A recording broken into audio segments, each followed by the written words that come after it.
Un dirigeant et une dirigeante d'entreprise bavardent ensemble de leurs affaires. Lucas et Inès. Bonjour Lucas, comment vas-tu ? Cela me fait plaisir de te parler, Inès. Moi aussi je suis contente de te voir. Alors, comment se présentent les choses pour toi en 2020 ? L'année 2019 a été bien bousculée, mais de manière positive, mon père a décidé de me laisser la totalité des responsabilités opérationnelles, et l'année 2020 aurait pu être assez bonne, même meilleure que la moyenne de l'industrie française. Pour autant, beaucoup de choses ont changé depuis l'an passé. La crise sanitaire modifie profondément le paysage, avec encore bien des incertitudes. Tes machines à laver se vendent donc toujours aussi bien ? Les pièces mécaniques qui sortent de mes machines à laver, comme tu les appelles, vont dans des moteurs Dassault, Airbus et même Ariane Espace. Comme nous intervenons autant dans l'entretien que dans le neuf, je peux espérer une stabilité de notre activité, mais tout change en ce moment. Je te donne un exemple de ce changement. Je sors d'un entretien avec mon courtier d'assurance. Et alors ? Eh bien, j'ignore si les compagnies d'assurance ont fait une bonne ou une mauvaise année 2019, mais dès le début de 2020, elles se sont montrées plus attentives et plus sélectives. Plusieurs d'entre elles ont rehaussé leurs tarifs de manière importante. D'autres se sont efforcées d'améliorer leurs offres.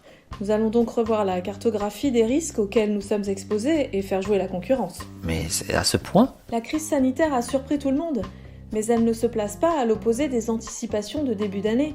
Le courtier m'a montré le baromètre Coface sorti le 4 février, avant la crise sanitaire. Il disait plusieurs choses. En début d'année, il y avait clairement un risque stratégique majeur. La menace que laissait peser sur la croissance l'accord à minima entre la Chine et les États-Unis. Eh bien aujourd'hui, la croissance et le commerce mondial sont plus que jamais menacés par des crises nouvelles qui n'effacent pas les précédentes. Par ailleurs, ce qui s'est passé chez Boeing donnait déjà à réfléchir. Nous avions pris conscience de la nécessité de renforcer la prévention et nos process qualité avec l'appui de vérificateurs externes neutres comme Veritas. Mais ce qui est frappant dans l'analyse de la Coface en février, c'est que pour eux, en 2020, j'ouvre les guillemets, les principaux risques pour les entreprises seront non économiques. Il voulait dire quoi d'après toi ? Ils pointaient d'abord les foyers de tension sociale et de déséquilibre démographique qui se multiplient dans le monde. Ils attiraient l'attention aussi sur le coût toujours croissant de la santé publique et sur celui du vieillissement. Dans les deux cas, les entreprises ne pourront échapper à la nécessité de supporter une partie de la charge. Tu sais que mon père a toujours eu à cœur de mettre en place pour nos salariés des solutions de protection, de prévoyance, d'épargne retraite. J'ai bien l'intention de continuer dans cette voie.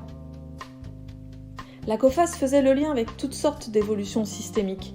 Plus grande fréquence des catastrophes naturelles, dont les épidémies font partie. En lien avec cette évolution, la Coface signalait aussi ce qu'elle appelle les risques dits de transition. Il s'agit de l'apparition de règles plus contraignantes et de nouvelles normes de consommation. Rien de tout cela n'est contredit par la crise sanitaire.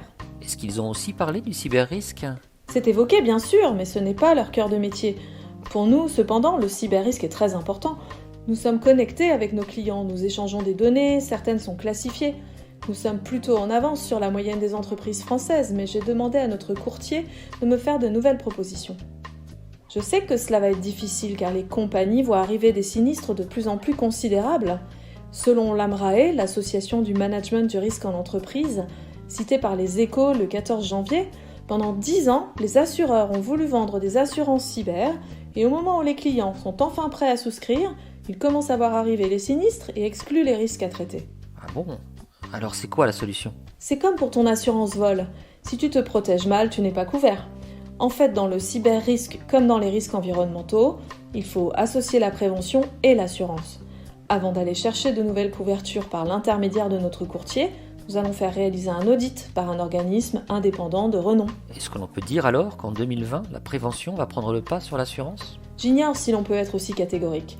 La crise sanitaire fait cependant apparaître des risques en chaîne qui sont difficilement assurables. Nous ne pourrons pas nous épargner un très gros travail de prévention. Protéger la santé de nos collaborateurs, sécuriser notre chaîne d'approvisionnement en la rendant plus courte, protéger nos systèmes, etc.